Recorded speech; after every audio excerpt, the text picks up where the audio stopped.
Alternative Dig Talk. Real issues, real talk.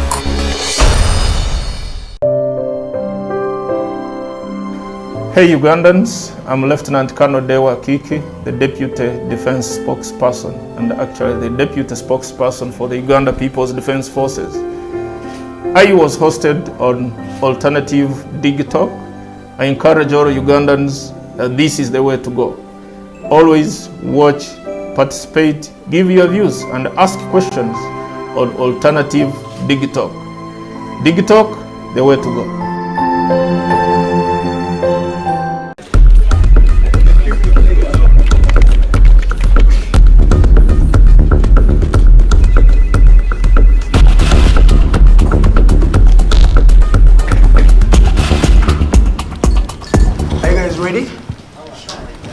Let's serve Uganda.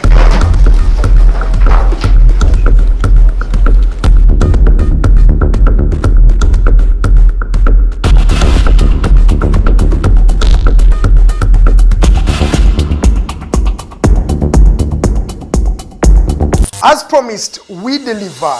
We are redefining the social media narrative, asking tough questions and holding your leaders accountable.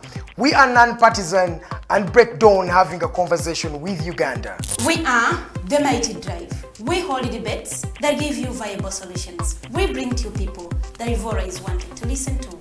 We are gender sensitive and give space to the unheard voices. Not forgetting the quote of the day. We are live on our social media platforms, The Alternative Uganda on Facebook, YouTube and Twitter from Monday to Friday, 7 to 9 a.m. Don't miss the debate behind the wheels and studios. I am Edgar Matthew Karuhanga and Princess Luwe Delidian. Expect in-depth analysis, credible, factual and authentic information. We are the Alternative Dig Talk. Real issues, real talk.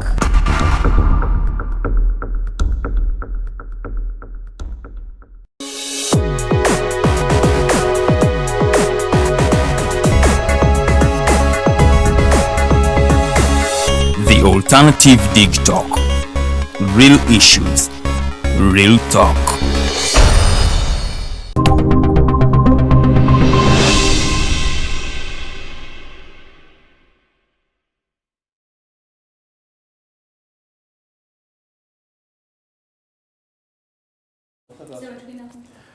Well, good evening, our viewers. I welcome you once again. It is the hotline.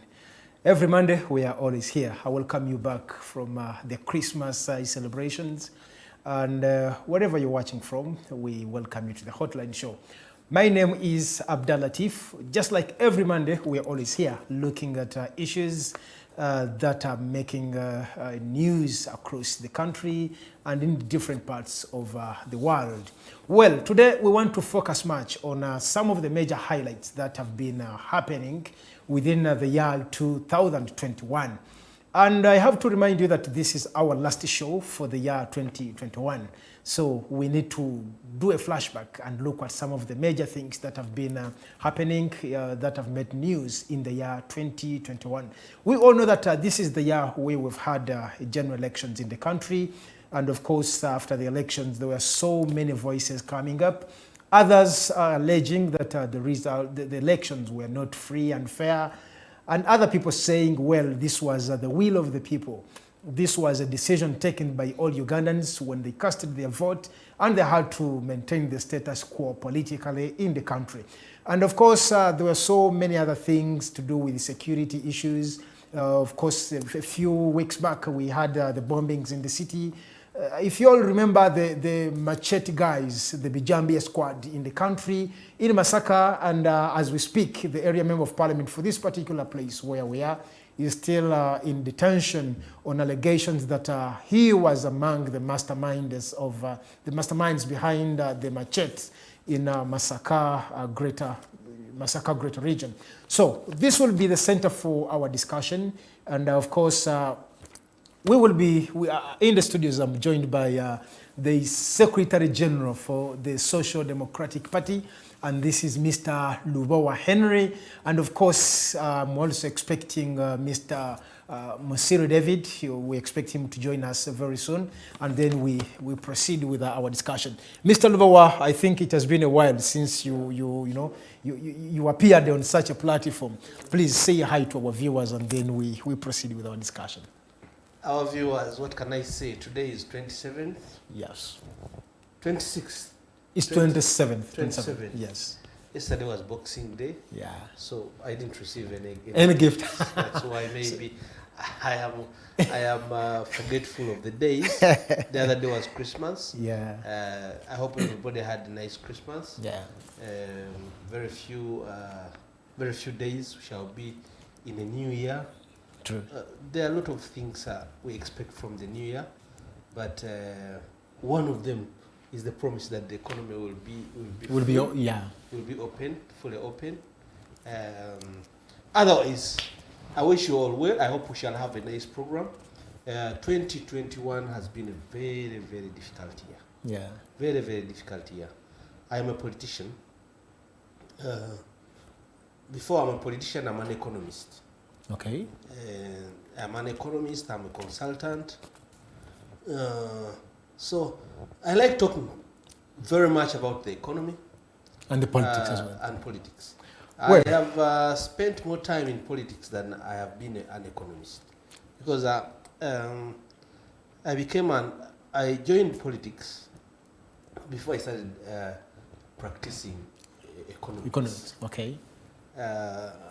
I joined politics when I was a student in Makerere. I did my first degree, got my first degree in 2000, quite some time ago.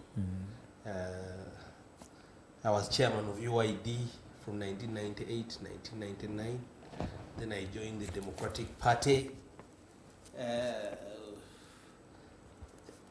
2006, I was councillor. Youth councillor here in Kampala, then councillor, worked with the late mayors John Sevana okay, and Sevagala. So I've really been part of the politics of the city. Yeah. But now I am in 2009, we formed the Social Democratic Party. I am one of the founder members. You broke away from Democratic Party. We formed the Social Democratic Party. You know, formations take different forms, but it's a formation whatsoever. So we formed the Social Democratic Party because we believed in the people. It is a party for the people, the downtrodden. Our ideas are about the people. They are people-centered. We thought that the politics of the day did not focus on the real issues of the people. It wasn't pro people. Yes, we think though we have not achieved what we formed the party for, we still believe and we fight for it. At one time you will achieve it. The party is quite young, and we fight to ensure that the Ugandans, especially of all standards, understand. Unfortunately, during this period, it's very difficult to understand the real outlook of the multi-party dispensation. We have a very big challenge because multi-partyism has not gotten a chance. It is very difficult for Ugandans to understand the difference between the Social Democratic Party, the Democratic Party, the National Unity Platform, the National Resistance. Very difficult because we haven't gotten a chance to explore and develop multipartyism at even its infancy. I think it has not even taken off to where we're supposed to grow parties. The other impediment we're having as parties, as a party, is that because of the overstay of the NRM in power, the politics has remained, he will go or he stays. So it is two sides. It goes or he stays. Now, the people choose the dominant party over the on either side of the aisle. So they either, when you were the Democratic Party, for example, in 1980, when the Democratic Party was the dominant party saying Obote should not come back, it was the dominant party. Now, today, the NUP, after just 1 month, became the dominant party because it had the candidate who had the power and had the hope to the magnet. The magnet. And we think, whereas it's good for the struggle, it's not good for multi-parties. Well, thank you so much, Mr. Lubowa Henry, the Secretary General for the Social Democratic Party. I don't know for how long should the party be called a young party, or a growing party, or a developing party. Honestly, I don't know. And then I also ask myself, why is it that all politicians on the opposition side, they always look at the overstay of the government in power as a strong impediment to them? One would think that having a party that has overstayed in power would actually be an advantage, that, this party, it has overstayed, a lot of things have been failed, it has failed to deliver on so many things. And one would think this would be a very good message for the politicians on the opposition to drive on and see how you can cause change in the country. Multipartyism started from the principle of pluralism. The principle of pluralism is that we can't all think alike, but we can think differently but accommodate each other and compete fairly, and let people understand our ideas in one community and continue. For example, we have Christian Democrats, people who believe in democracy as per the Christian values. They're Democrats, but we have also Social Democrats. They have values, okay? They are derived from the concept of socialism.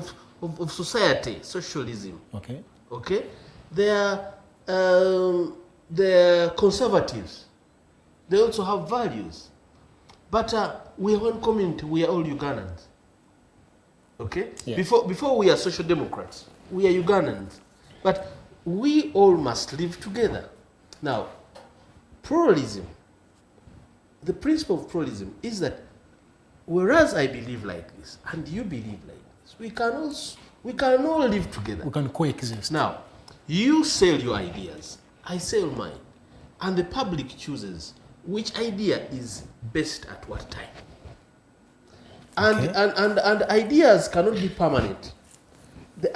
For example, you'll find in Europe, there are times when the Labour Party in UK is very powerful because the demands then are social issues.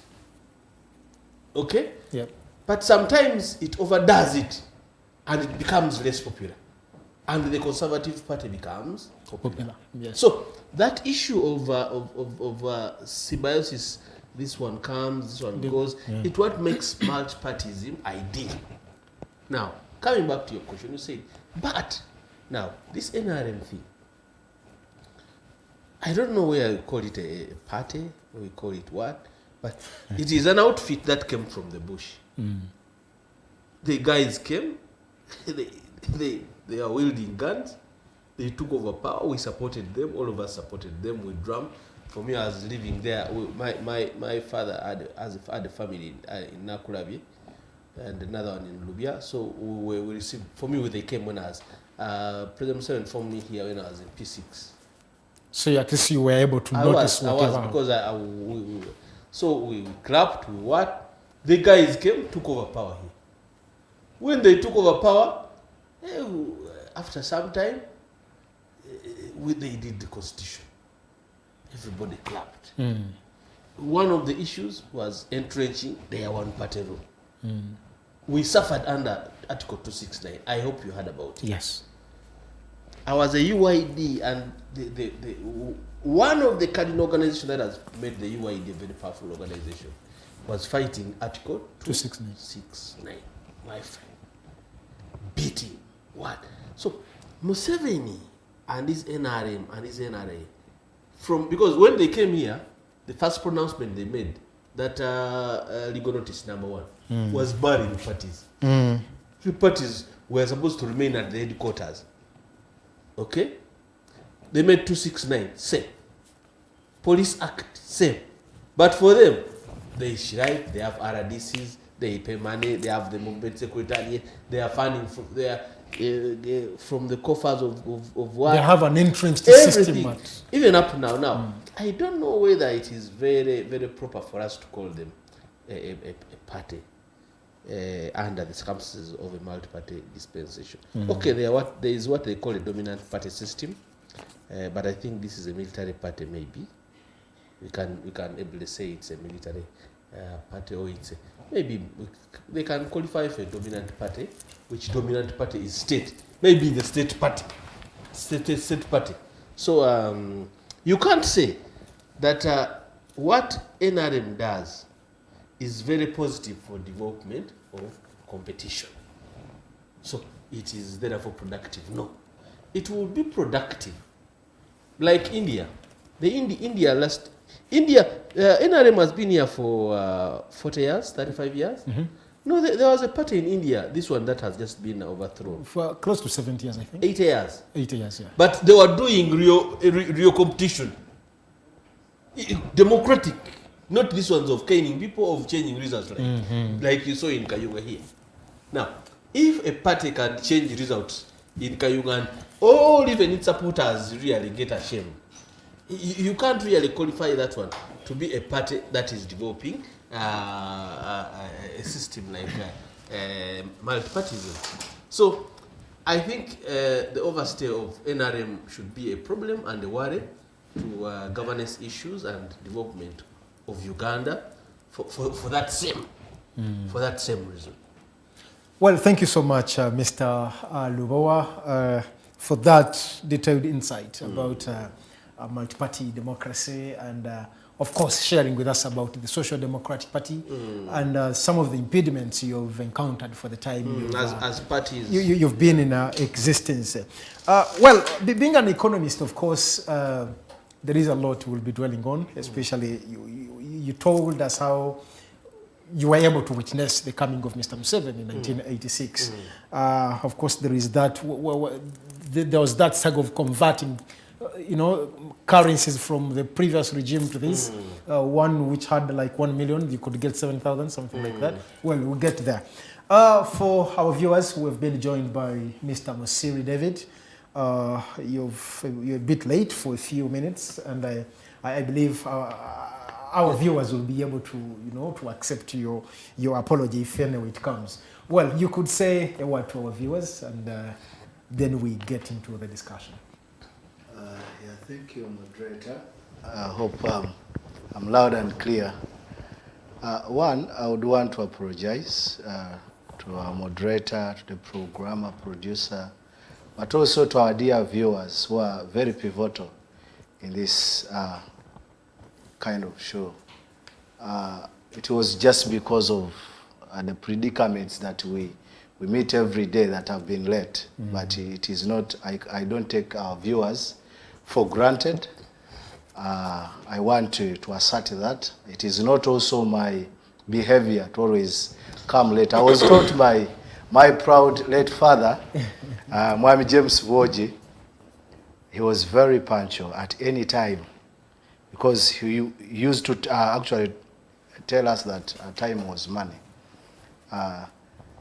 But I am so glad that I'm on this show. Thank you. I'm proud to meet my brother. Thank you. Over there. Thank you so much.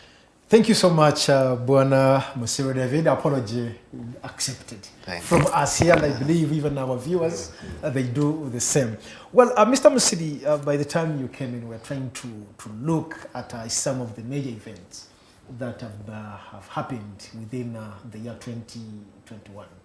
This is our last show for the year. It is Hotline, and you're appearing for the very first time.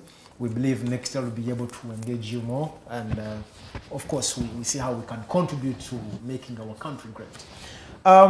One of the things that happened, the major event that happened this year was the elections Of course, elections, they had mixed reactions from the public, depending on where one is seated. Others were like, well, the election, the results was a manifestation of the will of the people, while other people were like, no, this was a manipulated result, and so that depends on where one is seated. According to you, Mr. Musiri, when we talk about elections, do you think they still carry any sense in this country? Referring to what happened in this year's election. You see, most importantly, I want to appreciate the fact that I was very central in the past election, the previous election. Yeah. And I was also a victim of circumstance. I think our viewers can attest to this. This was not an election. It was a government or a statesman going at war with his own people, the Ugandans. You can imagine on a lot of precedents were set in 2021 and also 2029. You remember where we started by the nominations.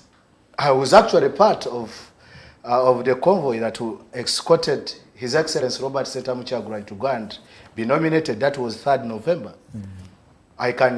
I can affirm to you that His Excellency, a candidate, was arrested at the premises of nominations. I can attest to you that it was this so-called independent electoral commission that was watching over the impunity, watching over the injustices. That is how far this was. We remember well on 18th, everyone knows, this did not only go to those that are in the opposition, but also to those that subscribe to NRM as a party. You remember a precedent, a case study, whereby someone who was actually also aspiring to be a councillor lost a son who was a juvenile, I can say, who was just going to pay bills for their electricity and was shot dead. There are a lot of people that were engulfed in the same circumstance. I was still a victim of circumstance when I was shot in Luwoka because we were in the trail. This was not a normal campaign. This was war. We went to the battlefield in this country, and the EC presided over this kind of impunity. You can imagine that's where we are. But I can tell you, we had this so-called election. We remember the circumstances where a candidate's campaign team was arrested in Kalangala. So was it an election? Does it make sense? It is very self-explanatory, actually. It is self-explanatory to our viewers that this election does not make any sense to Ugandans. Some of us who have tried to do research, in many ways, we have never had people who have organized their process like we did in Uganda. Actually, we have always told people that Mr. Museven failed to take himself as a statesman. He has always taken himself as a rebel. He never changed. That is the mere fact. So we went into an election with a rebel who purports to be actually a statesman. So this country was taken over, and this country, I think, needs liberation. And I surely believe elections do not make sense. I can give you two examples. We just went for polls in Kayunga.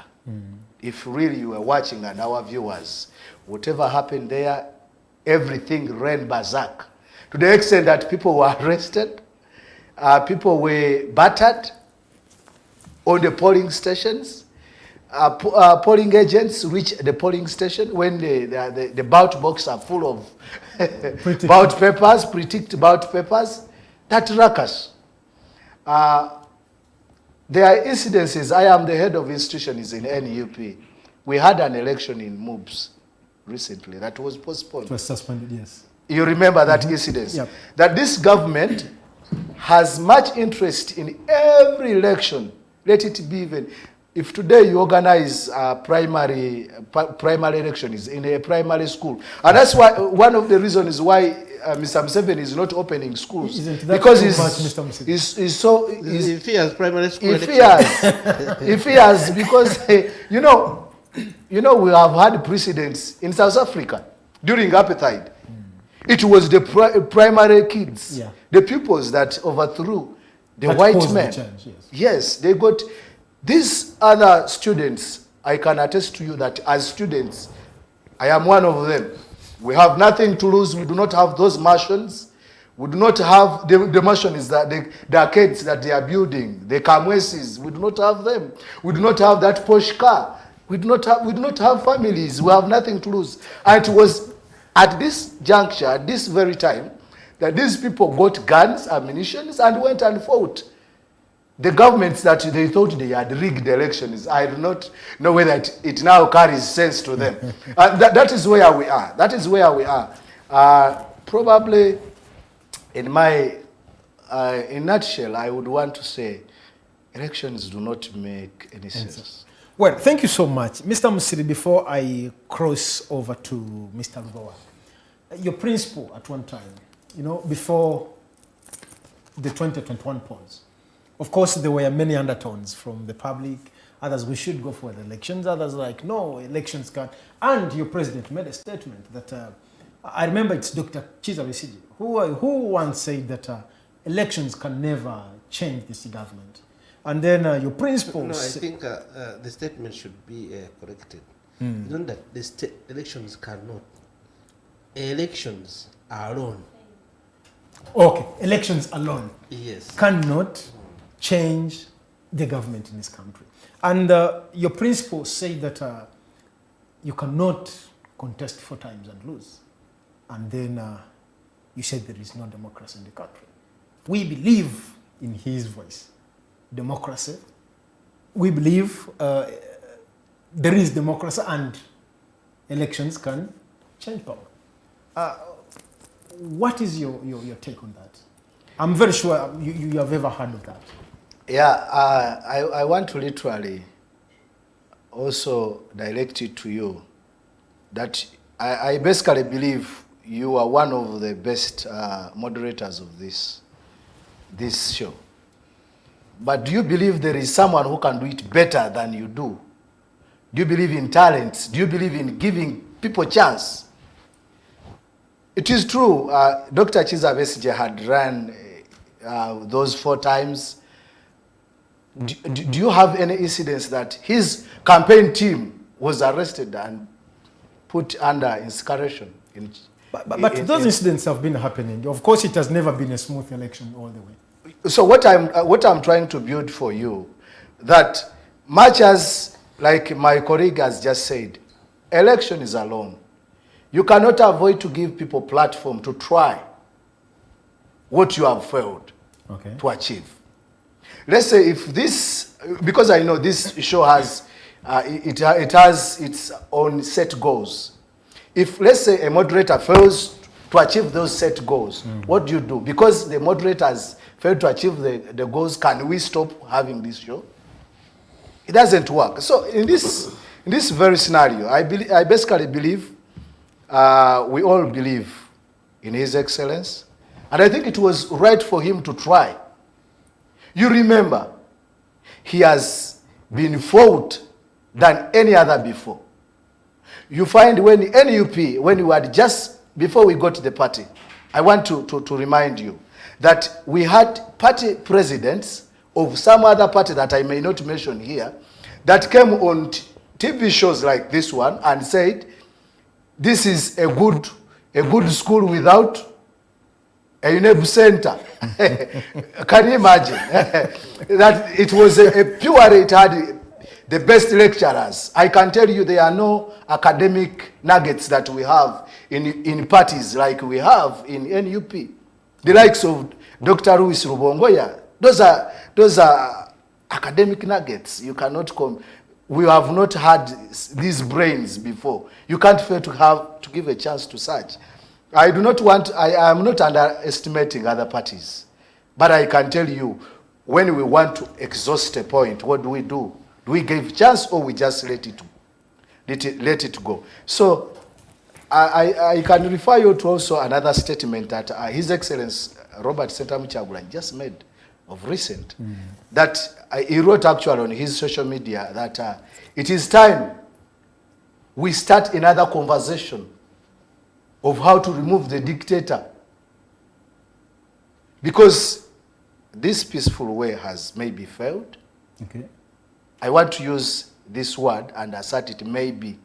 That does not mean that it doesn't take away the fact that elections at one point maybe something can happen. Because one, these elections, if they are handled well, because what is, as the theme goes for this show, what does the multi-party system has to do around these elections? It is one thing to do. It is to mobilize, organize, and rise. As simple as that. Well, thank you so much. Because if at all we can mobilize the people, how do you mobilize them without an election?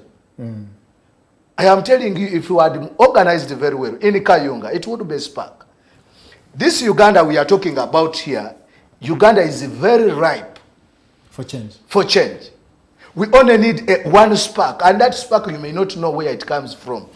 You see, if I give you precedents, like in the Western Africa, and also in Sudan, this Alala Sara, a student, who overthrew a dictator, it was because of flour. As simple as that. There is a man who was pushing a cart in the Western countries, but when he was battered by what we could call the cases of Uganda, actually did not even die that time, and the revolution did not come that day.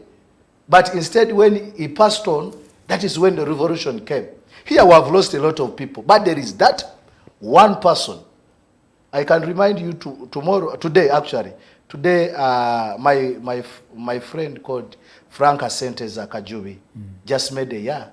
Tomorrow we are going to remember him. We are going to have a function in Masaka, and I invite all viewers to be there. Who knows? Well, thank you so much, Mr. Musiri. Just on top of what you said, we remember what happened in Tunisia. It was one of the unemployed graduates who chose to set himself ablaze, and that sparked off the revolution. That changed the political status quo. But again, if you go to countries like Sudan, you see, Uganda is more of a cosmopolitan place, with a country with different tribes, with different values. What happens in Sudan is that if you talk about bread, everyone eats bread. So the moment you try to raise the prices for flour, everyone is affected, which may be kind of different case here. Well, Mr. Lubowa, you have been in this politics for quite a while, just like you've said. From 1998, you've been actively in politics. And I have stood in all elections. You have actually since 1997. And sure, experience is the best teacher. One day I was making a speech. Yes. And there was the former chairman of the Electoral Commission. And then I said, in my introductory remarks, then I said, I have stood in all elections from 1997. And then he was looking at me. This is how old you are. How old you are? I am. But I was young because I started as a youth. So, but anyway, we are going there. I wanted to just chip in. Now, my young brother, His Excellency Bobby Wine, made those statements when I'm there. And you were very happy. And I want them to be put in context. He was very particular. He said, don't say that, don't stand for times and say elections don't work. Now, I want to tell you, Ugandans, elections work. But what we are having in Uganda are not elections. Yes. Those are not elections, my brother. And the public should understand that what we are having are not elections. The best we can call them maybe selections. Because a selection, as when I was in secondary school, they would call four guys, they take them to a staff room, and they come out, they say this one is the one going to be your head coach. That is what is happening. Elections, there are parameters under which we qualify elections, and there are standards. And the framers of our constitution were not stupid. Ugandans love elections because elections give us the perception of the Ugandans. These ones are not elections. Let me tell you. My brother was telling about scenarios. I want to tell you more. When the chairman of the Electoral Commission went to Chambuko, he was forced out of the car. The man demonstrated, he said, I'm the chairman, you can't come here. You must have checking. You must pass one. The man was not in charge. Now, you can't have an election when the man is in charge, begs to reach where he's going to determine, to nominate. The one who is presiding over the whole... He's in charge. You are saying it was combat. People were not allowed to campaign. You can't be allowed to campaign. You are on TV, they switch it off. I mean, is that an election? Power now, what is the end game? Because at the end of it all, what have Ugandans got? Do they know, for example, can a Ugandan tell you what Kyagulanyi is going to do with the economy? He can't, because he wasn't even given chance to speak about what he's going to do. Can any Ugandan come here and tell you that Mr. Kyagulanyi's platform was going to propel education this way? He has not been given the opportunity to speak about. The guy didn't even expound anything in the manifesto. Because there was no election. There was no platform for campaign. That is not the election we are talking about. Mr. Lubowa, when we talk about that election can deliver a change, we talk about elections in the real sense. And I want every advocate of elections not to be cowed down by this so-called selection process of the NUP. You go to Kayunga and say we had an election. I mean, what is that? That is not an election. That is why over 1 million people died in Luweero. Because Museven said the DP had been rigged in an election. Now, that cannot be an election. So, for purposes of putting the record right, elections work. But what we are having in Uganda are not elections. Mr. Lubowa, you've been in all these sham elections in courts ever since they've been in place. Even in the previous elections, you participated. You will participate in such elections till when? When you cannot agree to the outcomes. You participate, and then after that, you're like, these are sham elections. We want to participate in elections. We don't want to participate in selections. And let me tell you one thing. All of us, when a lady goes to a house to sleep, okay, and their neighbors, when one of the neighbors is bad-mannered and he opens the door and goes and rapes a woman in her room, it doesn't mean that the woman was wrong to sleep in her room. Okay. The raper had bad intentions. I like that justification. Yes, so you can't blame the woman for I can't blame my sister for being raped because she chose to stay in Machinde. How could you go and stay in Machinde when you know that the guys in Machinde are very thirsty? No. There must be standards. And when something like that happens, there must be remedies. Okay?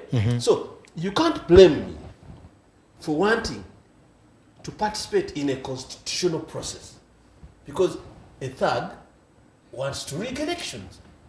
I mean, the rule of law must manage the thug.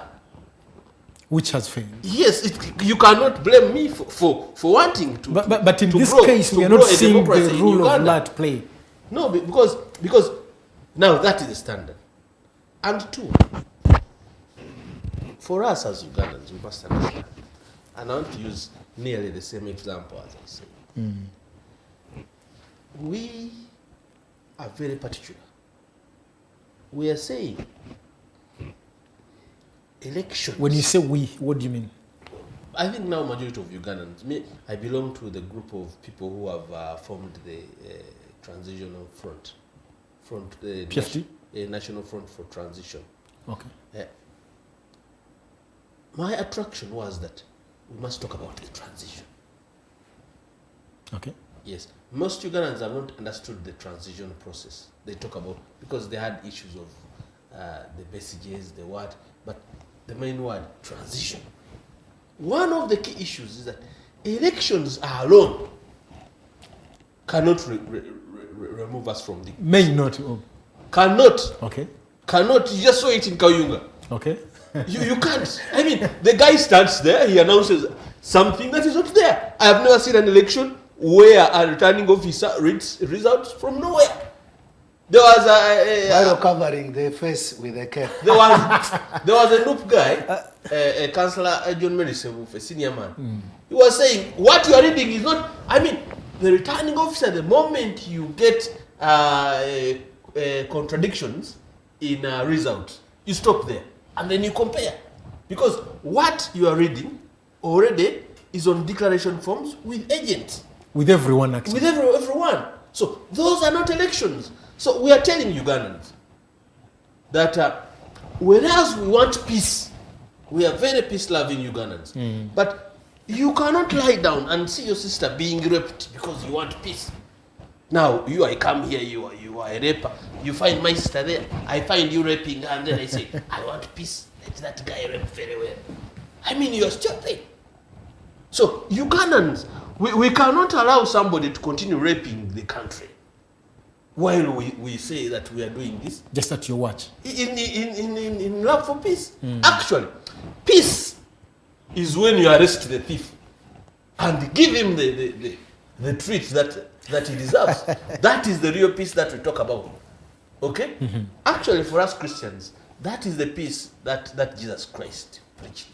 When he found thugs in the church trying to do a kwara in the church, they are trading, doing what? He chased them with the whips. So, if elections are supposed to deliver us in a free country, in a country where everybody enjoys, then we must not sit down and only look at ticking and allow the thug to play around with other processes of election. Because election is a process that begins somewhere and gives us results that are fair. And acceptable by everyone. Yes, everyone. acceptable. Because, for example, we're going to talk about the economy. I'll tell you that this government has mismanaged the economy. But if Comrade Musiri is standing and gives me a niche, something that I did not think about, and I vote for him, my vote must be valued. Well, thank you so much. The moment you discount my vote, then you have discounted the will of the people. And I should not lie. I should not go in bed and sleep and say that those guys are really thieves. I must do something to protect my vote. And that is why we have brought that slogan, that elections alone.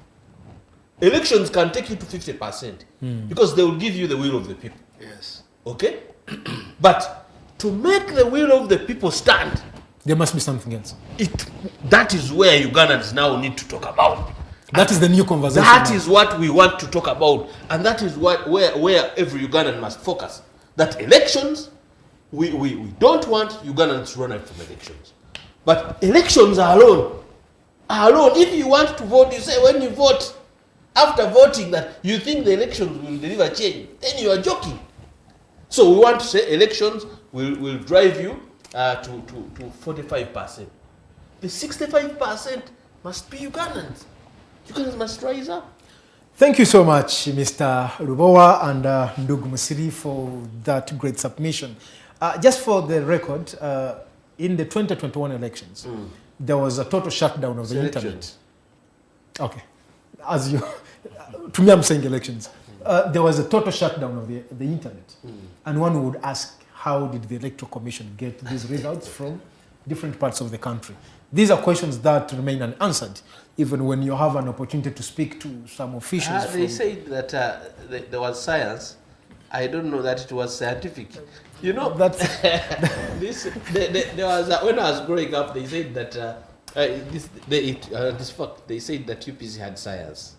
There was UPC science in elections, but if UPC had science, then NRM has super science, because they will tell you something that really even a blind person cannot believe. or even a juvenile. A juvenile can, but a blind, because a blind person, if a blind person cannot even figure it out, then who else can figure it out? Let me tell you, in some countries, in democracies, actually I wanted to tell you that some of the events that formed last year, this year, Yeah. the biggest were governance events. When you look at, because countries, there are two things that lead countries. One is governance, the two is the economy. Somehow they're intertwined, but they can also be detached. Now, there were key events, and one of those ones was supposed to be elections, which turned out to be selections. Okay? Now, those selections have been a problem up to now, because it's just this month, last month. The by-election for Kayunga was this month. Yeah. Just this, we still have pending by-election. 16th of this Okay? month.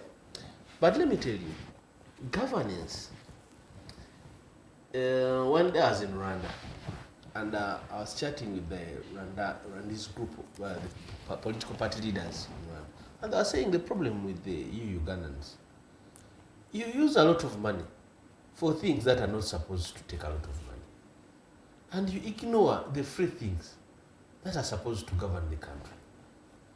For example, in Uganda, we don't talk. Like, we want a leader. We want a president we all believe in. But when we want to talk about the president, it is guns, it is tear gas. Now, you must buy tear gas from Russia, from Ukraine, to come and stop people who want to talk about how they are going to be governed. So, governance is a very big crisis problem we have. And let me tell you, every time Uganda slips into a bigger what? Crisis. Now, COVID has even exposed us more. Do you know that COVID affects more the old people? The old, over 60 years and above. 65 and above. And do you know what it has cost our economy? Because we have a president who is over 75 years. Now, because he is part of that very vulnerable group, he uses a lot of state resources to ensure that he doesn't contract COVID. It's a crisis. We're in a crisis. Let me tell you, in Uganda, it is only around President Museven that you cannot get near when you are not tested. People are crying about the cost of testing. But let me tell you, all those guys who access President Museven, they first go through rigorous tests and what? Do you know, somebody sat down to think about the cost crisis that Mr. Museven is giving this country? Well, just imagine if you had a president who was 30 years or 40 years. The man would just be jogging to ensure that he's free of COVID. Well, don't we like as a country to be free? I mean, these look like joking things, but just like Gola said, these are not joking subjects. They're serious. A country of 80% young person, 80% young person, less than 35 years.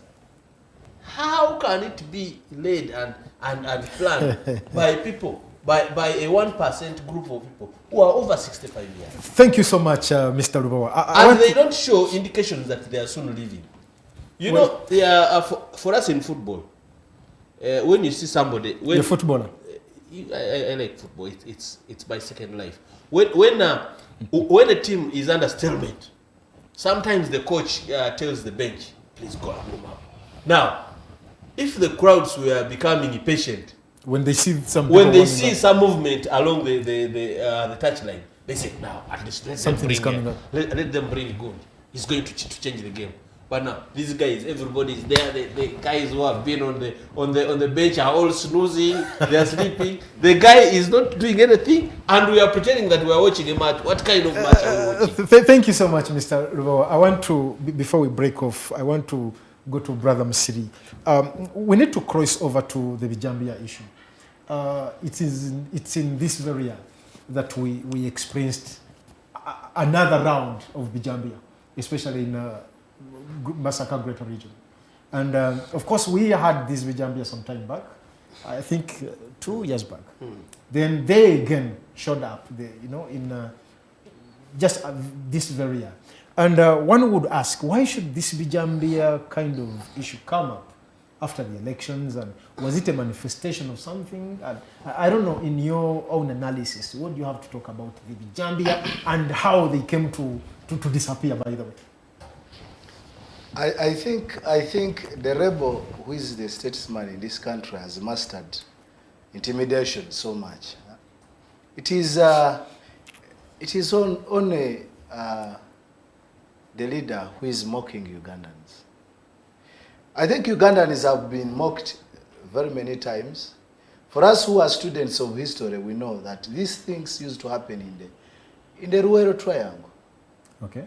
When the so-called Museven was a rebel, was leading the guerrilla war in Ruwero, that you could find a family that has got a very good maturing youth, and because they want them to join the war, they would come at that time and beg these parents of theirs that, please lend us your boys, we can do something out with them.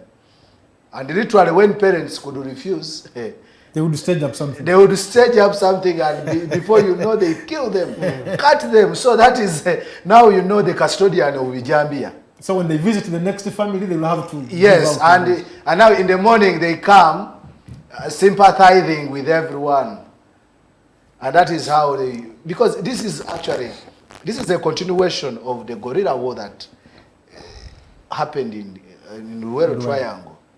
So I am telling Ugandans that the Ugandans have accepted to be mocked by Museven, and I am telling you, Mr. Museven has mocked Ugandans, and this has become a disease that every time.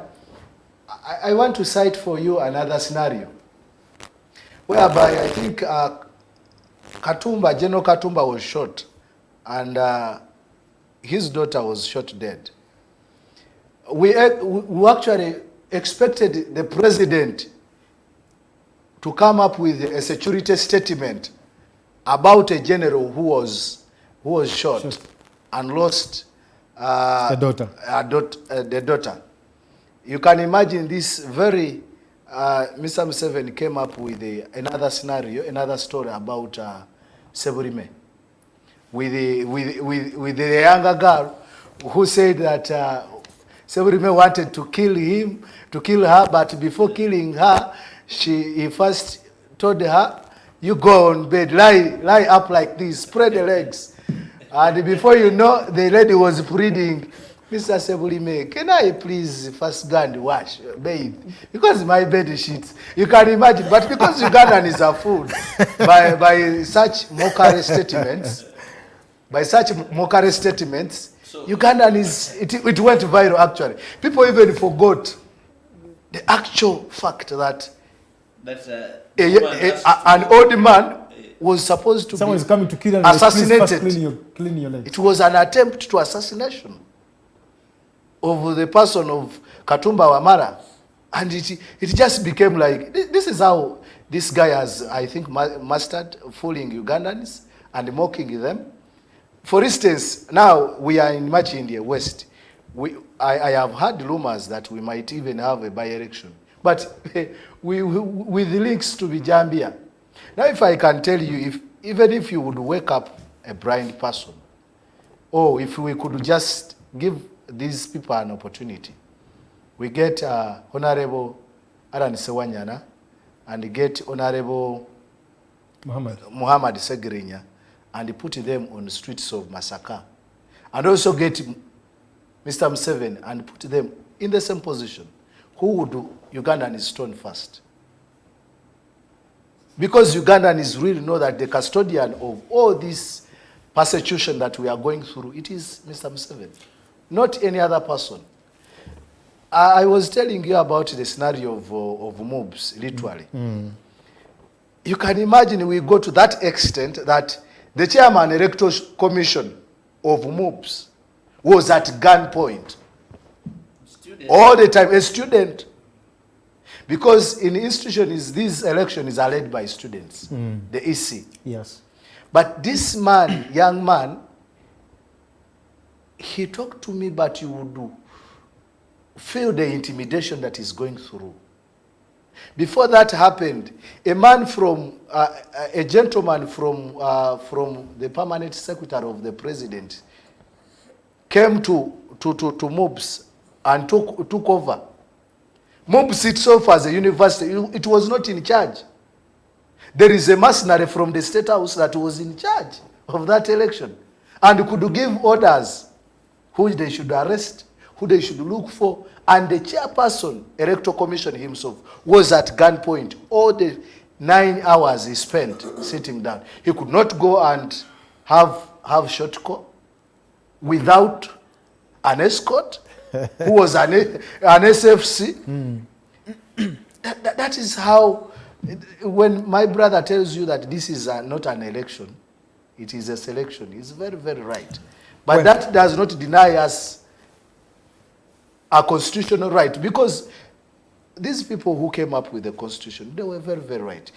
For instance, you were talking about these are the previous elections.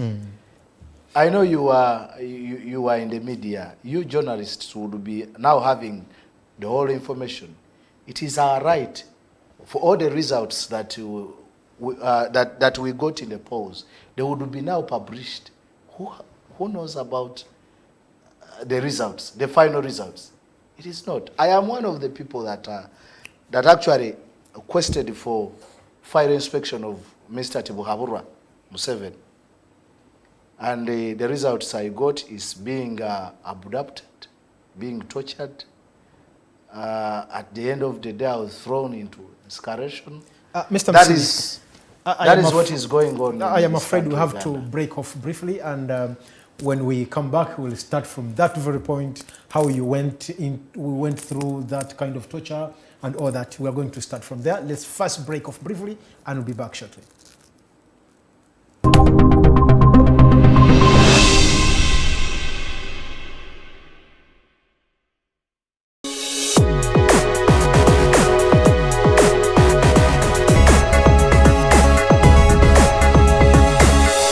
Alternative Dig Talk.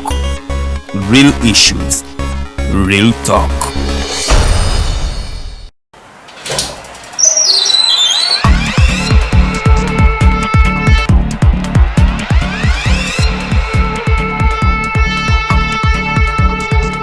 You have got to get up pretty early to go do something.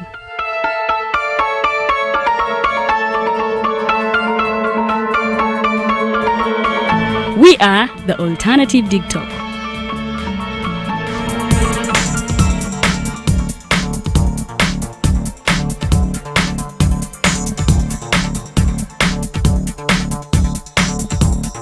With our mobile studios, we are redefining TV presentation just as technology is setting the pace. We are blending our approach with fresh, perspectively designed breakfast show, The Mighty Drive, informative and entertainment show, exclusive and live interviews. We President Museveni wadde juzi namulaba apima akawunga kilo 2 tasobola kalya nini bwaba alya kilo 5 oyannema okuliisa eggwanga ne bwe limundekera. Njagala kwebaza the Alternative Dig Talk etuwadde kano ka Mighty Drive era n'abatuwuliriza bonna abali ku mikutu njagala basaba mugendo mu maaso n'okuwuliriza. All given to you just a click away on your phone, tablet, laptop, and smart TVs. As we are streaming live on our social media platforms, on the road and on the go. We are the Alternative Dig Talk.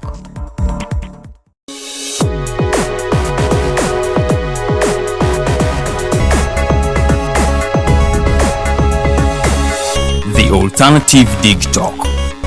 Real issues, real talk.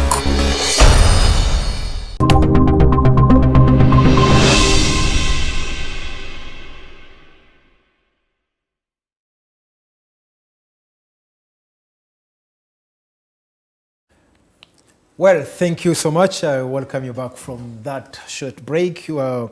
Musiri was trying to tell us about how much he was tortured and what he went through. But before he proceeds with that conversation, I need to read through some of the comments that have been coming. I think there is a lot here, but let me try to read those I'll be able to read. Someone says civil disobedience is the way to go.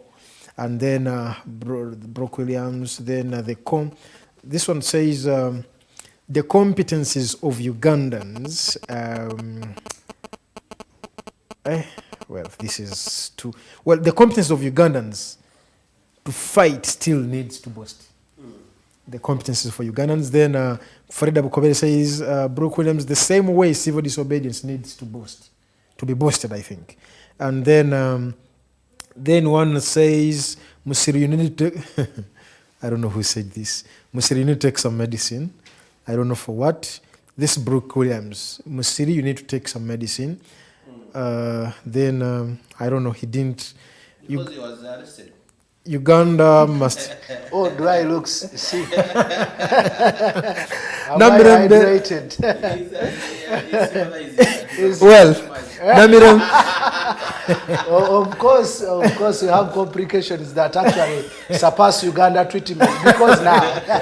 Well, today I've been speaking to Comrade Mubiru James. Yes. He was telling me what he's going through in there is Nairobi. No medicine here. Namirembe Angela, we thank you for watching. Ugandan must be undergoing selections. Our feminist. Then there is Nabokera says, why participate in elections that we believe they are not elections? That's making a fool of ourselves. Then Brooke Williams again, Museven is a violent man. We need mass uprising. This requires building competence among Ugandans. Then there is Katumba failed to investigate about the killers. I think he was responding to what happened to Camp. But no Paul saw Joseph Espan. Then Teresa, bless all you're talking about Chidawalime. Banang, may his soul rest in peace. Because he had to wait for the lady to wash her legs. Hence his death. Then Alan will come back, inshallah. My worry is that leader of opposition is not celebrating 6 months of wealth, 1.2 billion. I think we need more light on that from Brooke Williams. Then Jemba Rover Jr., we are the option. Tumisime Adrian says, nice debate.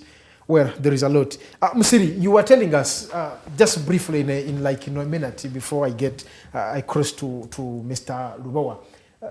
You were telling us what you went through, how you were tortured and something like that. Please go ahead. I went through a lot, but that is what the dictator wants us to say. The moment he sees you on this Dicto TV, he will start to celebrate. Because when I give my story, I've learned of time that wherever you give that story of how you were tortured, of how you were hanged the whole night, standing on your toes, out there people will be intimidated. It will scare some people. So that is because he mastered what they call intimidation. But I want to tell the dictator that he doesn't have the monopoly power about violence. Because I've had someone talking about it. No. I can tell you there is a violent rule of mutual rights. You see, mutual rights in Makerere University is a hall of residence. And these are rats, merely. It is a hall of rats. But even rats have a rule of violence. They can create they can create a scenario of violence, whether disturbed or not. So everyone can become violent. So it is just because some people have not appreciated the value. Because even what we are talking about now here, someone was talking about something that I was taught by Norman. Norman is my good friend. I believe in him so much. He has taught a lot of things to us of activism, just like Colonel Dr. Chiza Besije. The one we ritually always say that is like a father figure to us in activism. But non-violence is very, very good. Civil disobedience is so good. But still, it is part of the organization, mobilization, and rising. There are very many avenues, just like an election. We must also use the civil disobedience. Sometimes I am puzzled by Ugandans. You find today, just like our interns, we're striking. But doctors are not mentioning anything. They're silent. They are in their comfort zones. Teachers are waiting for their time to come and rise. Now, you fail to understand. I think Ugandans are so unique in nature. When a colleague or our president, His Excellency Robert Sentamu Kyagulanyi, comes and say, let's boycott these mansions, which Museven came and proudly said that these mansions are built on taxpayers' money that has been bribed, corruption.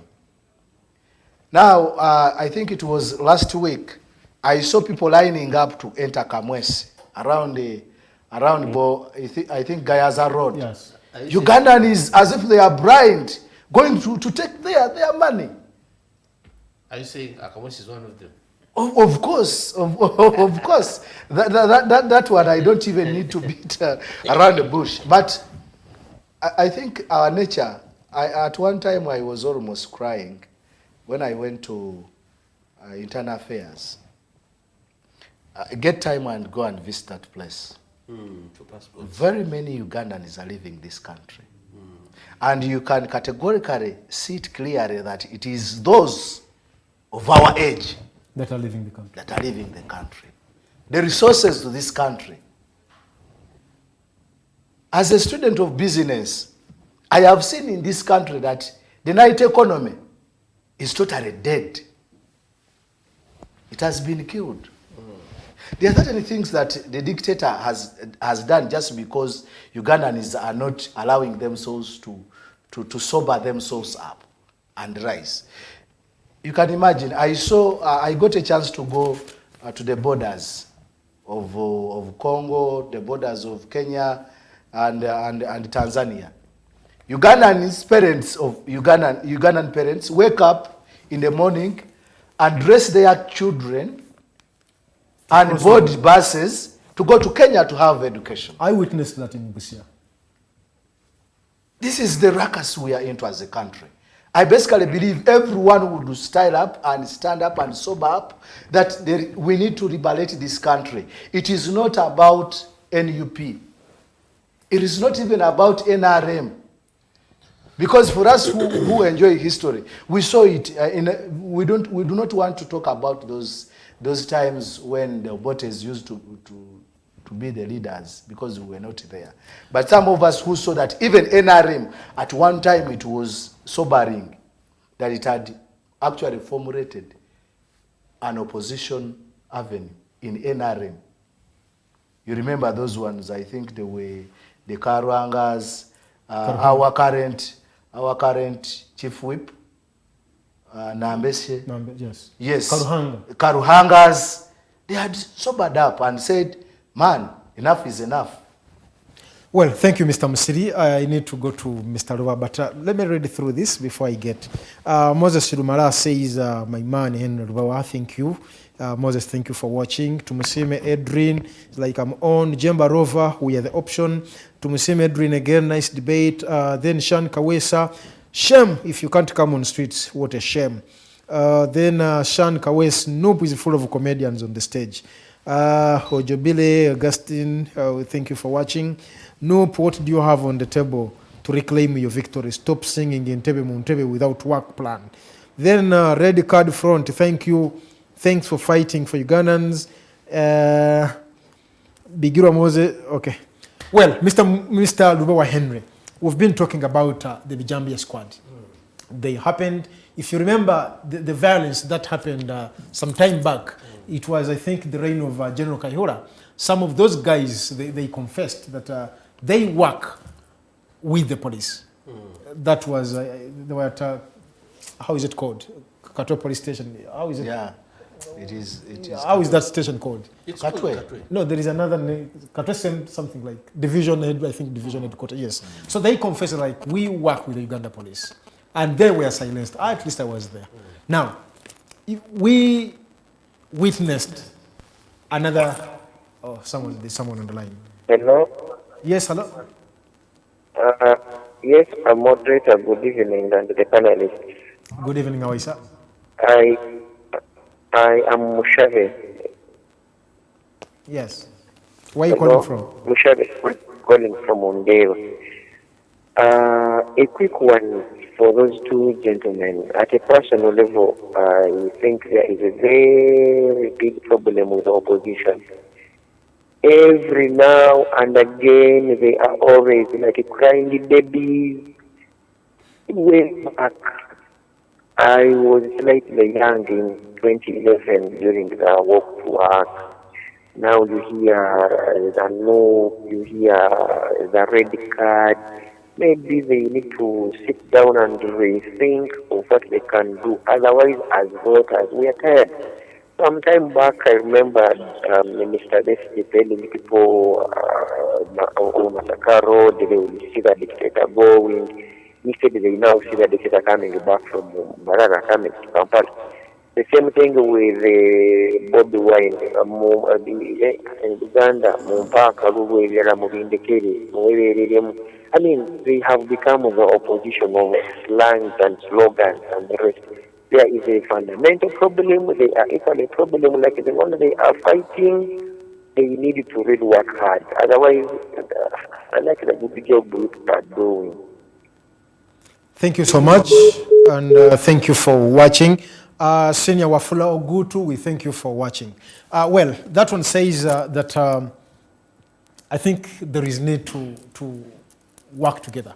You need to sit down and... I think you forgot to ask him, is he a Ugandan? Because he said, I do not know, he's so passive. He's very, very passive, and that is very wrong for He should be part of this. Yes. What country? I basically believe if we had a chance for him to call and we ask him, because as if this is a burden for, Bobby Wine. I think you put it to him that is there a person who is opposition, that there is a people with the green blood that is opposition, and that there is a group of people who are not supposed to be opposition. Someone else is on the line. Someone on the line. Hello. This is calling from Namasula. I beg your pardon, sir? Innocent calling from Namasula. Innocent from Namasula. Yes, please. Now, my friend of NUP, every day they're in parties, and as an institutional coordinator, if universities were open, I think they would be having NUP each party. Is that really the new government, Ugandan, they've understood that? Because they are doing more parties than doing the noble cause of telling Ugandans to take out the dictator. What the remainder is just hashtag, we are moving the dictator, but in actual sense, there's nothing in plan. Innocent. So, Innocent. What is their plan? To know. Innocent. Why do you have to say that this is the Uganda and Piaje Baba Subiza? What are you doing as an individual? Yes. You see, everything, like our commanders, they told us to stand it, but we are still in the old Uganda with curfew. Everything is the same. So what's the new Uganda today tell us? It's not very well. Well, thank you so much, Innocent, for watching. Greetings to the people of Namasuba. Innocent says this is the kind of new Uganda you promised Ugandans. He means to say that you seem to have been diverted from the noble cause of, of fostering change in this country. There is some sentiment I didn't get well. It was not clear. Where I talked about students and he talked about those who go out in the happening places. I did not. No, he meant that since you're the one in charge of institutions and something like that. Yes. Yeah. Then he brought in these other things that you promised Uganda Impia, and it's like you're not doing what you're meant to do. I think Innocent is among what we literally said here, that as Ugandans we must appreciate the fact that we are the problem first. If you have a Ugandan who is thinking that it is either the students, it is either NUP that should liberate this country, then we are in the wrong place. I basically believe it is combined forces. As some of our viewers suggested, other avenues of how to remove the dictator. What is Innocent doing currently? Because everyone should fight. Actually, I want to let Innocent know that at the end of the day, they will not judge. Bobby Wine will be judged as Bobby Wine. Musiri David will be judged as Musiri David. And Musiri David will never be judged as Innocent. I can tell you this is a curse that we are yet to have. Because I basically believe, I want to believe that Innocent is a parent who has kids. At one time, these kids will sit him down and ask him, what did you do during that time? This is a very question that is going to be posed to every one of us. Just as you wind up in 30 seconds, I want to go back to this gentleman here. So this is literally, this is what Ugandans should be thinking about. The likes of Mwalimu Nyerere, the likes of Bote, the likes of Mwame Nkrumah, the likes of Thomas Sankara of Burkina Faso. Those people, we now talk about them because they did something. The Patrice Lumumbas of Congo, they have something to do. I think Innocent and colleagues should have a lesson to learn from. That everyone should play their part, as simple as that, as brief, as very precise and concise, that every Ugandan need to play their part. I can literally tell to you, as institutions, we are doing our role. That's why the state mafias came and disturbed, actually, have organized our vote in MOOPs. Well, because Ugandans also have to know that these people we fear, they are not robots. They are not immortals. The likes of Sejusa left Micho as a whole and went and joined the guerrilla war. The former CDF who is Mugisha Muntu left Northcote and joined. Basically, everyone during that time, they needed everyone to do their role. Now when I hear the Minister of Crocodile saying that if these young men want to fight, we shall go back and fight. And fight to who? Can they really? you see, there are certain things that are not applicable. Thank you so much, Mr. Musiri. Bwana Lubowa, I want to pose the same question I asked Comrade Musiri about the Bijambias in Masaka region and how they shaped one of the... Of course, it was a period of terror. You want to pity the people of Masaka for what they went through. But of course, the first thing is that security is the responsibility of government. We must condemn government for having miserably failed to protect the people and lives of people in Masaka. And you know, you just get disappointed the way Mr. Museven reacts when people die.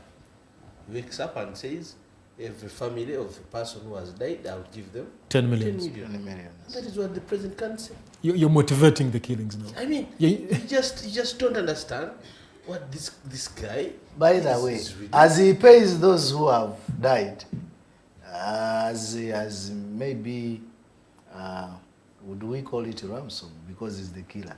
Now, that's too harsh. Now, because this is real, the other people who nurse wounds are not paid and they are not catered for. So he waits when they die. Maybe he can. So you get lives. surprised that when you lose somebody, you are paid 10 million, and then when somebody gets a problem, they are hacked. Maybe they don't even get medical services and such. So you really people. But of course, the primary responsibility of security is with the government. And I want to tell you that someone else is on the line. Despair. Someone on the line. Hello. Yes. Good evening. Good evening. Your name and where you're calling from? Stella from KIU. Yes, Stella K.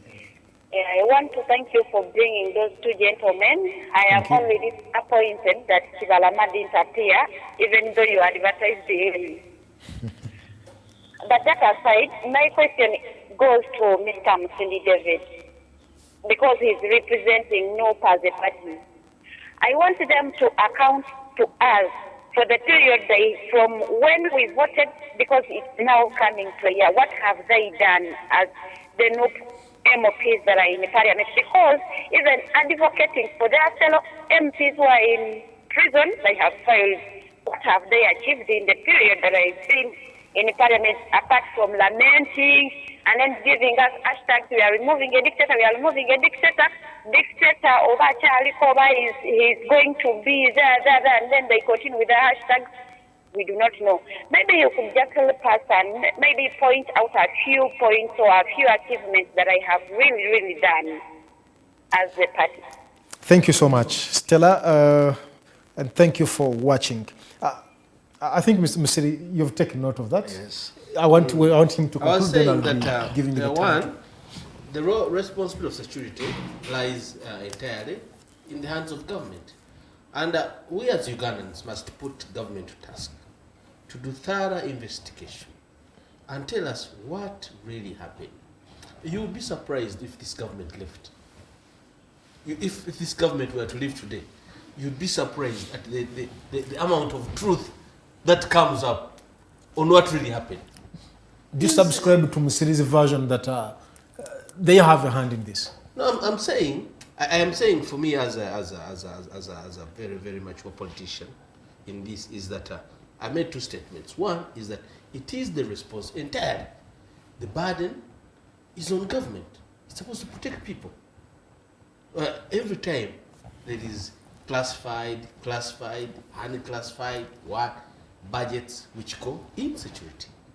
Now, here is what happens. In 2005, was it 2005? Was it 2009? When we had the first Bijambia, people were cut. What were the lessons done? And what did government do?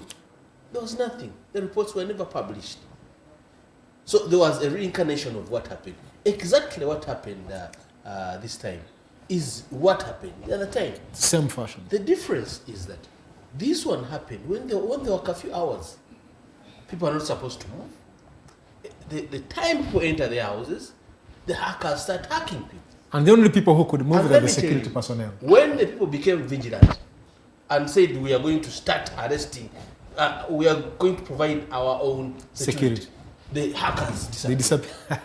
When they arrested one person who was a Bijambia man, they discovered that he was an LDU.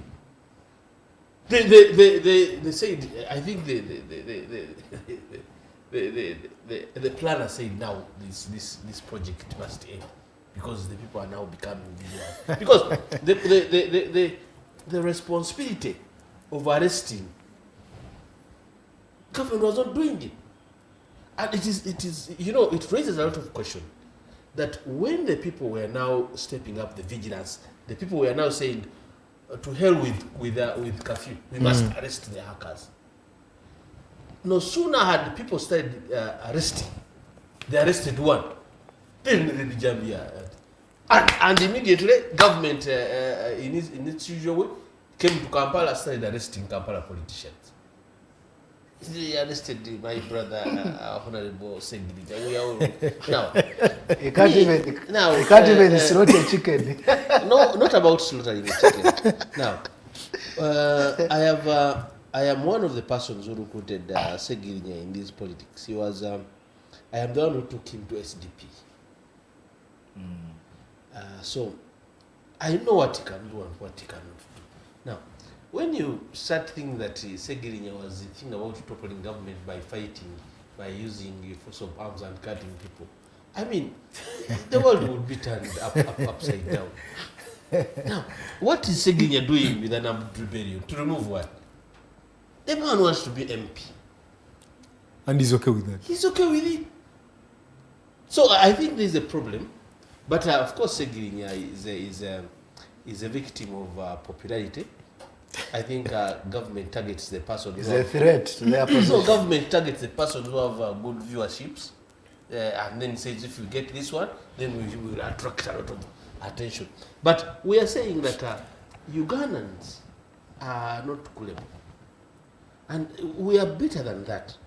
Instead of government trying to explain the bad situations in that angle, I think we deserve better. But I know that the truth will come up, and the perpetuators will be brought to book, whether under this regime or another government. Because definitely this government will go. We just want to assure Mr. Museven and all the persons who could be involved in the loss of lives of Ugandans that time is a very good friend. And you know, I was reading a book and they were saying luck, time is like luck. Even a pig, with a hurricane, it flies. You know a pig doesn't fly, but with a hurricane, a pig can fly from Nasara to Paso. So let them be assured that at one point, truth will come on table and the perpetuators will be brought to book. They will serve their sentences. Thank you so much. Mr. Musiri, caller from KIU, Stella, says she wants you to account. I don't know whether this question is really right for you to answer. Yeah, but, you need to account as NUP because now you're the leading opposition in the country. She wants you to account for what have you been able to do, what are those achievements that you've been able to register. It's now 1 year, or it's coming to a year. Yes. I think Stella, just like any other Ugandan, she has a right to be answered. But also before we account what the members of parliament have so far done in this country, and she was very specific about these comrades of ours who are under escalation. And a few colleagues that are under still escalation, I basically believe, like any other dictatorial government has to arrest very many people. You never know, you might be the next. Oh, him, our senior here, can be arrested. I want also to tell Stella, she's not safe wherever she is. And I want to be categorically clear, no Ugandan is safe. But before you want these MPs to fight for you, what has just to chip in there? Yes. Did she hear of a story where an old woman was hacked, and then the other old one in another room said, "As long as I am not the one." Yes. Then yes. after that one, they went. She was next. Yes, she was next. Actually, it was a story of two old ladies. So one was got by a predator, and as it was taking her, the other one said, "You see, they literally say it very well in Uganda. Toisa muchirio change." Don't spoil my garden. Yeah, don't spoil my garden. So as this predator had finished this one, it also came for for her because literally she did not also close the door. She thought actually she was safe. She was safe. But I want to talk to Stella in a good way. That has she observed what the electorates have done? I personally, I pioneered, by the way, a fight to fight for freedom, or to fight for the rights of honorables. As me, who is not in any elective position, I did it as Musiri David. Got placards, stormed the streets. Literally, I was interviewed by BBS. I called the people from Kawempe, the people from Machindie. Did you see any of them? Because before you literally want to castigate the members of parliament, it should start by the electorate, from the constituents. Because what can the other honorable of maybe, let's say, Bokoma Asimbi, that is my friend Kayemba Solo, do for things of Machindi? It should start, because how many members, citizens of Machindi have wrote or come up with or jotted down petitions and gave them to members of parliament, and maybe they didn't produce results. It is a question that we have as Ugandans. All of us, we needed to do something about it. But for accountability of members of parliament, I basically believe, like you saw when these people were being elected, I think it was Tango Doi. I don't remember the right words, but he laughed. He laughed and said, what can these members of parliament do?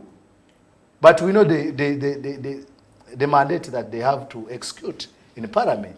Some of them, I think I applaud them. Like Joel Senyonyi of Kosase. Do you doubt him? That a lot of things that were hidden, he has exposed everyone, at least in this country. That is the best that opposition can do to this country. And I think Stella is not following up the parliament business. She would involve so much in following up. There are people who are putting bills right now. That is the mandate of members of parliament. And at one time, in a respect to our colleagues that were arrested, those that were abducted, those that have been suffocated, those that are crippled, members of parliament had actually held a protest in parliament. Well, thank you so much, Bwana Musiri, and all our viewers. We really thank you for watching. We have all been hit by COVID-19. All sectors, with the exception of the salaried civil servants. Maybe for them, they have been hit. Yes, but not to the extent of other. Well, I am not an economist, but I want to believe that many Ugandans, with not to the same magnitude like the civil servants, because for them at least they are assured of their monthly salaries, with the exception of these other people. Do they have dependents? Yeah. Now, the point I want to make is the whole country has been affected by COVID-19. And in one of Mr. Museven's statements, when I was talking about COVID-19, he said in January, the country must be open. And he's expected to speak, I think, on 31st. And many people are wondering, now that we have the Omicron virus, that variant coming, that has come up. And the question is, shall the country be opened, or we are more likely to go for another lockdown? I've read a statement written by Joseph Kableta that he has information that the country will be going for another 21 days of lockdown. Of course, we don't know. That's unverified information. That's his just opinion anyway. Now, I want to start with you. You are an economist, and what do you think should be done to revive the economy? That was already hit when it's crippling. I want to give you my opinion on two fronts. One, on what happened this year. I want to tell you that, of course, because of the nature of government that we have, there were no frantic steps that this government took to ensure that the country and Ugandans remain safe and sound economically. Okay. COVID exposed the nature and the inner hearts of the guys leading us. At the verge of people's death, people were reaping money and building buildings, Erecting mansions and. There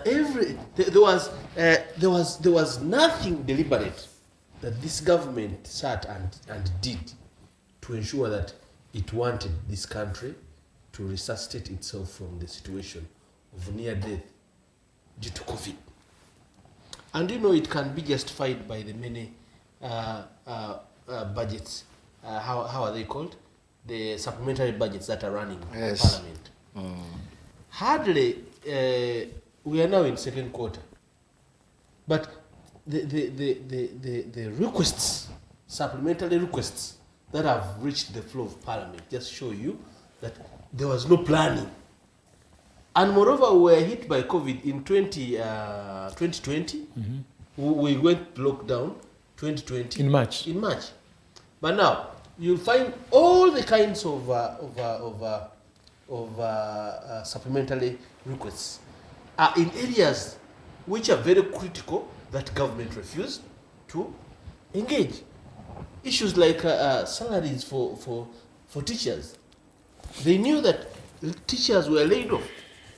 Schools were not working. And just all of a sudden, there was no budget for it. But let me tell you,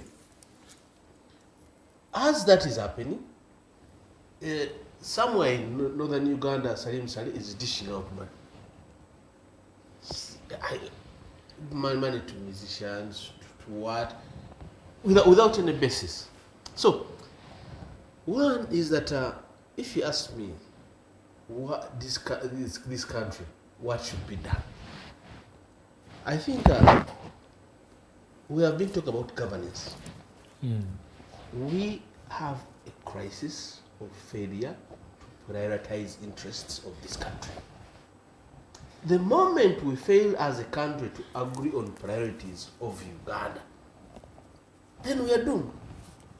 Unfortunately, somebody would ask you, who is leading the prioritization? It is a government that we did not elect. It is a government that doesn't represent the interests of Ugandans. They represent themselves. Yesterday, the health sector was crying. People, when we were hit by a second wave, people were dying everywhere. Somebody drives themselves to hospital, he lives in the casket. Somebody drives their mothers in a car. The mother was talking. When they reach hospital, hospitals were in deathbeds. Somebody reaches hospital, they die because there are no facilities. I'm told there was a night of death in Mulago.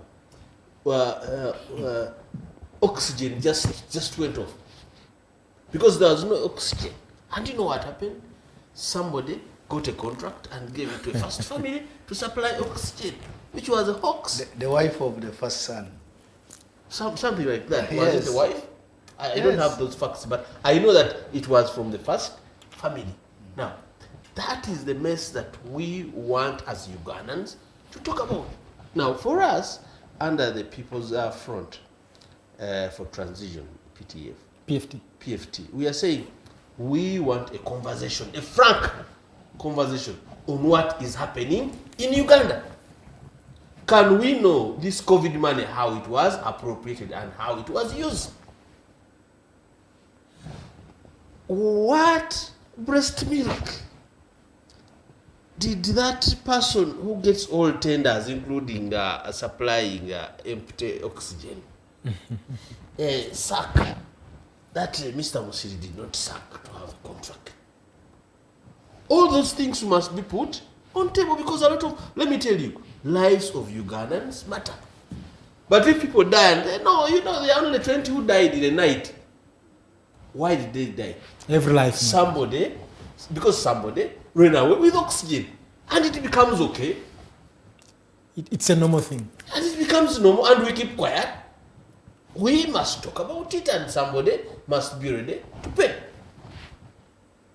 Okay? So, this year has been a mess in regard to COVID. And let me tell you what helped us this year. First, when the ministry tried to monopolize the treatment and the evacuation and rescues of people affected by COVID, it ran into a problem. Actually, government set us into a death trap. Ugandans into a trap. We all know that 99% of Ugandans do self-medication. There's no family in Uganda that doesn't do self-medication. And if you want Ugandans to die, refuse them to do self-medication. It was until that time when people started reading Facebook, social media, that if you want to be safe, you treat yourself like this. The concoctions. That the numbers of COVID deaths climbed down. And right now, we are also, the COVID numbers have gone up. But now because many Ugandans have learned how to treat themselves, how to react when you get symptoms, it is going to be suppressed. So, what do we expect next year and what should government do? Let me tell you, every solution, every problem, the biggest solution is good governance. The moment you don't have good governance, you won't have accountability. Because it's impunity everywhere. Now, if we don't have good governance, then we will not solve the problem of COVID easily. Because a few individuals, they use the windows that they are in parliament and swindle the money that is supposed to help the citizens to resuscitate. For example, look at the Myoga Fund. The Myoga Fund was by commission released during elections, and it was supposed to support key sectors that were affected, that were affected by COVID.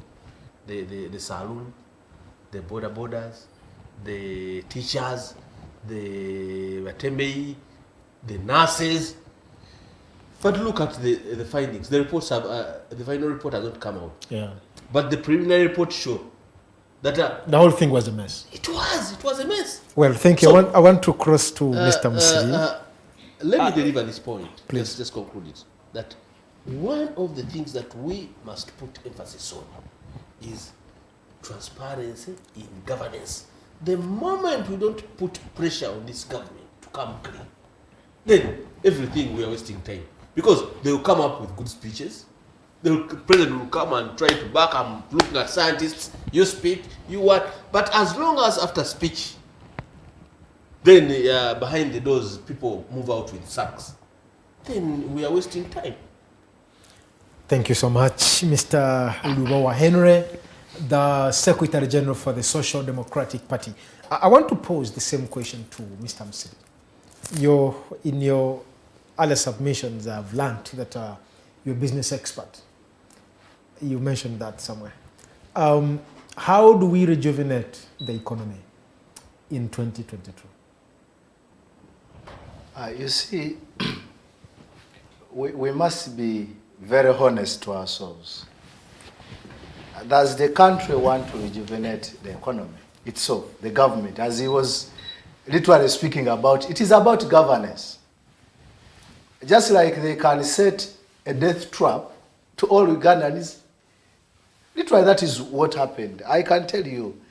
You remember we, as Ugandans, those who had a goodwill, came up and had promotions. People collected a lot of funds. Over 20 billions we got here. IMF first gave us $1 million. I don't know, you know the magnitude of that. Yeah. And later also we got a lot of donations from elsewhere. But I basically believe we are all at the same level, that as this country, Uganda, as this government of the people of Uganda, never procured any vaccine. If we are talking about vaccines, we only got vaccines from COVAX facility. COVAX facility is a facility where whoever has these about to expire vaccines, where they dump them. Basically, you have that information. I am not here talking here. It is facts. We got what we term as reliefs. Yeah. But these are literally dumping sites for vaccines that are about to expire. I already have information that in some parts of Uganda, as we speak now, they can come and knock on your door and ask, are you vaccinated? If you say you are not vaccinated, they vaccinate you there and then. Because these vaccines are about to expire, and they want to be accountable to whoever gave us these vaccines. Now, I literally traveled recently to parts of Kasese. Can you imagine, in this era, we have people who are still treated using the same, they call them what? These injections. The syringes? The syringes. It is one that treats everyone. They still do it in the ordinary way. They use the nurse, the nurse treats my friend, the senior colleague here, and then takes it, either boils it, something like that, and then injects the other person. You can't know the yardstick there. Is that so? So when we literally say that Uganda is on a time bomb, we mean it. Now, we have seen many countries opening. You know what problem it brought to us? Literally, we have a lot of juveniles that got pregnant. We have very many people that these young guys who have gotten some little leaf notes of money that we can't now bring back to secondary schools. And I want to sum up everything in only what they call a blessing in a disguise. The dictator got a blessing in this pandemic that came. And he has utilized it well in his favor to have grip on Ugandans. To use COVID as a weapon. Literally, that is it. He has just used... Weaponizing COVID. Yeah, he weaponizing COVID. There is nothing. Now, as you say, if you sense as I sense, what is happening in Congo is not reality, my brother. There is a lot. By the time the army or the commander-in-chief surpasses parliament, when it is constitutional, and no one actually questions that. And I can tell you, if the dictator wanted to eliminate some of our blood in Congo, is doing so.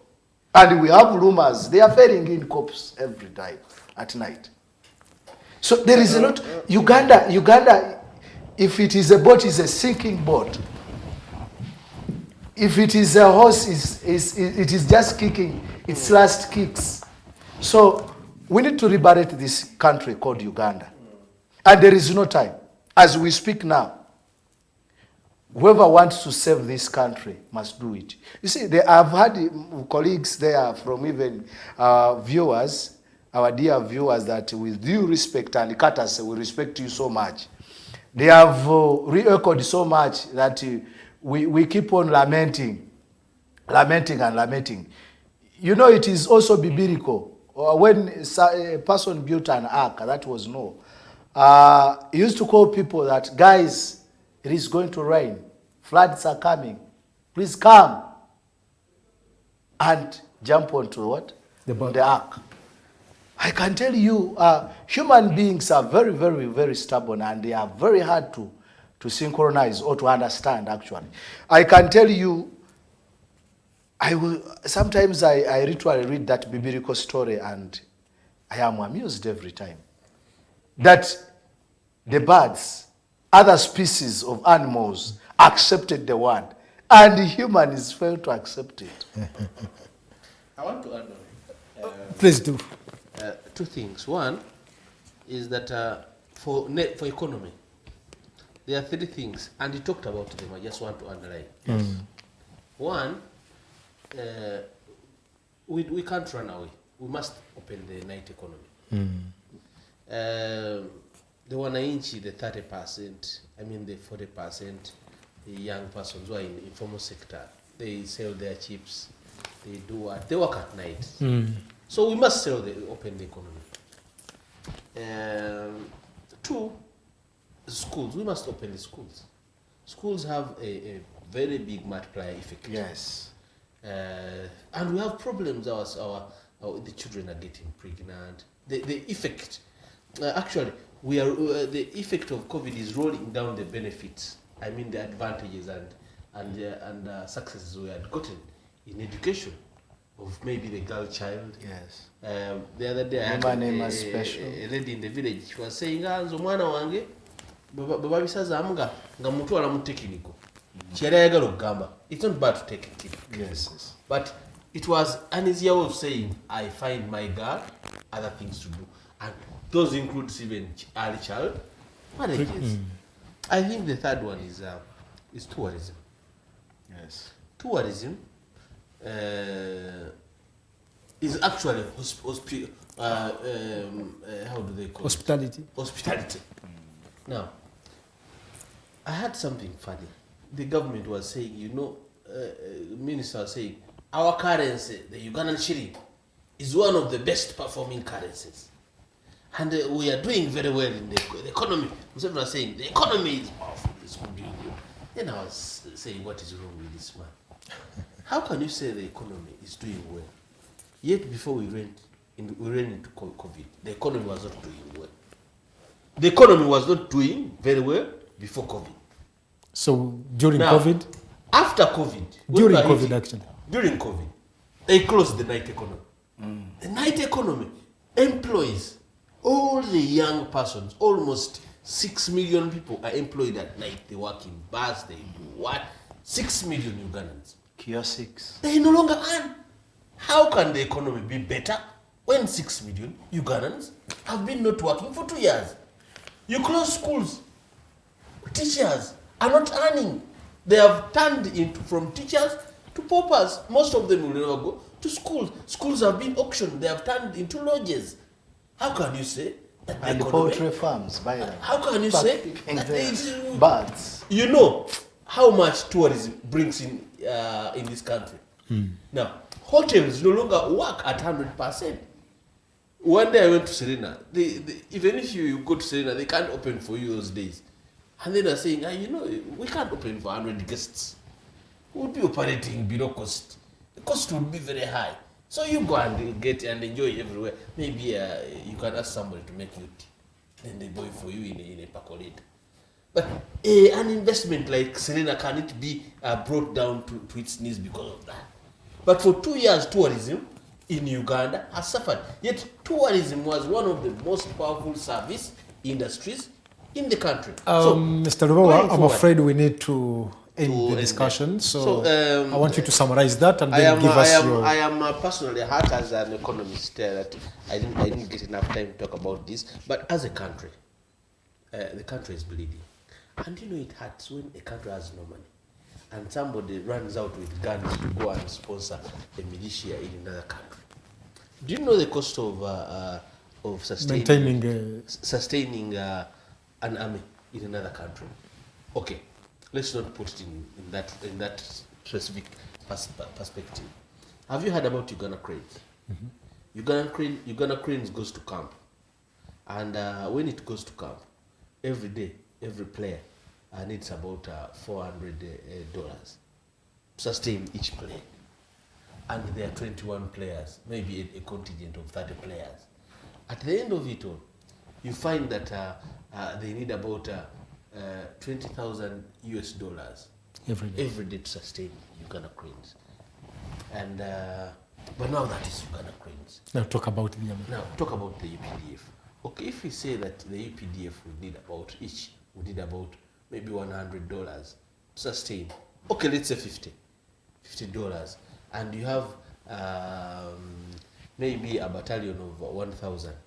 You took 1,000 soldiers to Congo. Now, you need plus other logistical needs. Other logistical needs. Now, where are you getting the money? Already, we are short of the revenues. Mr. Lubowa, I need your last remark. We need to talk. Mr. Chagulanyi made a very good point. For us in the red card front, we have put it to Ugandans that the only solution for us as Ugandans is to talk about the Uganda we want. Thank you so much. And when we talk about the Uganda we want, we should go out and get it. Thank you so much. Mr. Musiri, I also need to have your which closing. time we still have, but We don't I wanted have to more. hit on the economy of this country. You just have 1 minute. To do Yes. We should appreciate the fact that we had countries that were in the middle income stages, like Tanzania, even around here, that TZ and Kenya. I can attest to you they are still in that level. When we talk about the GDP of Ugandans right now, it is alarming. I can tell you of, today I have seen, there is a pic that is roaming on social media. It has gone viral. When an housewife decided to commit suicide, but first he strangled the kids. That is how it. I was in Museven yesterday. It is very unfortunate. I had a very old guy putting on a T-shirt of Mr. Museven, and I was puzzled. I was thinking so much about it. I wanted to know whether he just likes the party or the president. Man, I was blasted when the guy told me that I am only putting on this T-shirt because it is the only I have. That is how we have gone. People cannot even afford to buy a T-shirt. I want to confirm this, to assert the same words, that, like His Excellency said, His Excellency Bobby Wine, that we need an honest conversation about how we can achieve this. And lastly, I want to use this opportunity, this honest opportunity to inform my constituents around Wasa Zone. We have a marathon. You are also invited. Okay. Sir, from the front, you are most welcome. We have a marathon on 31st, and I am honored to be the guest. So I'll flag you off. Well, thank you so much. You are so great. Thank you so much, everyone. I thank you, my guests, for really creating time to be part of this discussion. And I really appreciate for the insights you've shared with us. And then for our dear lovely viewers, we really thank you. Honorable Aflogut, you've been online. Busagwa Angel, Brooke Williams, so many. I can't mention all of you, but just know we are very much humbled to have you glued on the show for the 2 hours we are always here. My name is Abdalla Tiff, and we wish you a happy new year. This is the last show we have done for the year. Until next year, 2020, inshallah. Have a lovely night.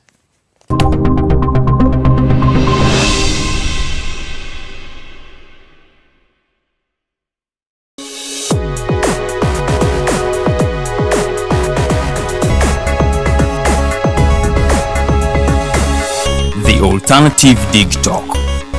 Real issues, real talk.